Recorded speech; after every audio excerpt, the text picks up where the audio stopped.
2022 11 April کو vote of no confidence کے بعد مخلوط حکومت بنی تو مخلوط حکومت میں جو شریک جماعتیں تھیں ان کے ساتھ ساتھ ایم کیو ایم کے ساتھ میرا بہت اعتماد کا اور احترام کا رشتہ ہمارا مزید مضبوط ہوا، اور ہم نے مل کر جو چیلنجز تھے بڑے شدید قسم کے، چاہے وہ سیلاب تھا، تاریخ کا سب سے بڑا سیلاب، چاہے وہ پاکستان کا ڈیفالٹ ہونے کا خطرہ تھا، چاہے وہ خارجی تعلقات جو تباہ ہو چکے تھے ان کو ریپیئر کرنے کا معاملہ تھا، اور جو معاشی اور چیلنجز تھے، جو مہنگائی کے چیلنجز تھے، ہم نے ان کو مل کر حل کرنے کی کوشش کی۔ لیکن میں یہ بات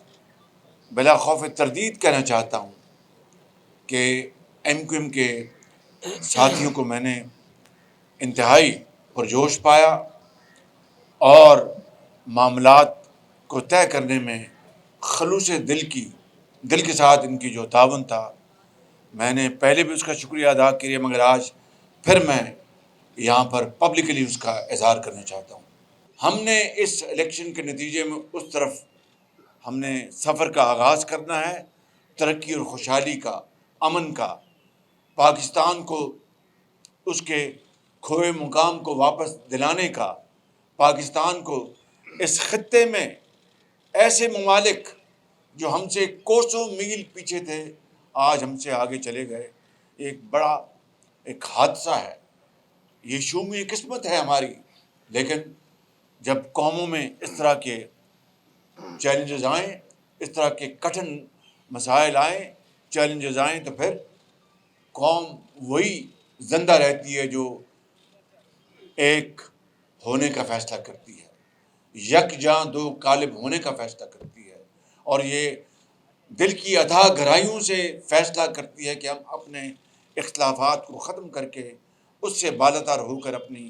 ذات سے، پسند ناپسند سے، اور ہم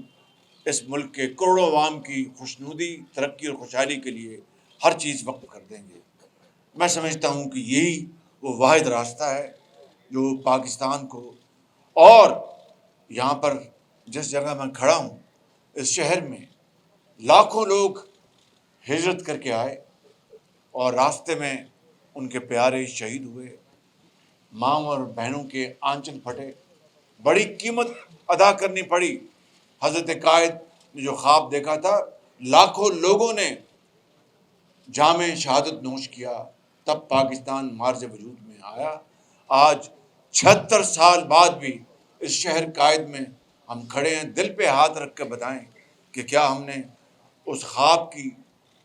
تکمیل کے لیے کیا کیا۔ افسوس سے کہنا پڑتا ہے کہ ہم وہیں کھڑے ہیں جو ہم 76 سال دائرے میں گھومتے رہے، لیکن it is never too late. اور میرا ایمان ہے کہ اگر ہم مل کر پاکستان کی تعمیر کے لیے،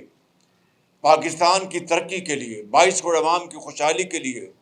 نوجوان نسل کو تعلیم کے زیور سے آراستہ پیراستہ کرنے کے لیے، ان کے ہاتھوں میں کلاشنکوف نہیں بلکہ لیپ ٹاپ اور جدید علوم کی کتابیں ان کے ہاتھوں میں تھمائیں، تاکہ وہ بھی دنیا میں اور پاکستان کے اندر اپنے جوہر دکھائیں۔ جو عوام کا جو مینڈیٹ ہے، یہ اسی کے تابع سارے معاملات طے ہوں گے۔ عوام جس طرح کا مینڈیٹ دیں گے اسی طریقے سے نظام حکومت کو چلایا جائے گا۔ مجھے بتائیے کہ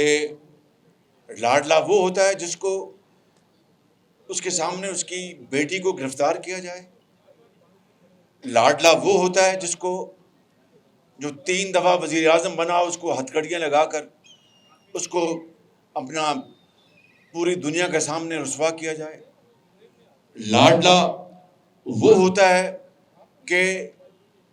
جس نے تنخواہ نہ لی ہو اور بلیک ڈکشنری کے ذریعے بلیک ڈے کے طور پر وہ دن منایا جائے گا جب نواز شریف کو سزا دی گئی۔ لاڈلا وہ ہوتا ہے جس کو دن رات ایک ٹرائل کورٹ میں 100 دن اپنی بیٹی کے ساتھ وہاں پر حاضری دینی پڑی، اور ہفتے کا دن بھی شامل، اور رات کے 8 بج جائیں۔ لاڈلا وہ ہوتا ہے جو عدالتی حکم کے باوجود بھی عدالت میں پیش نہ ہو اور اس کو کہا جائے ویلکم سر، اور کیا good morning, good to see you and good luck, وہ ہوتا ہے لاڈلا۔ آپ 16 مہینے کا جو عرصہ بھول گئے۔ میں کراچی میں رہتا تھا، اور کہاں رہتا تھا میں؟ کئی دفعہ اس زمانے میں یہاں پر آیا، ایک دفعہ نہیں کئی مرتبہ بطور وزیر اعظم۔ خدا را ذرا حقائق سامنے رکھ کر بات کریں۔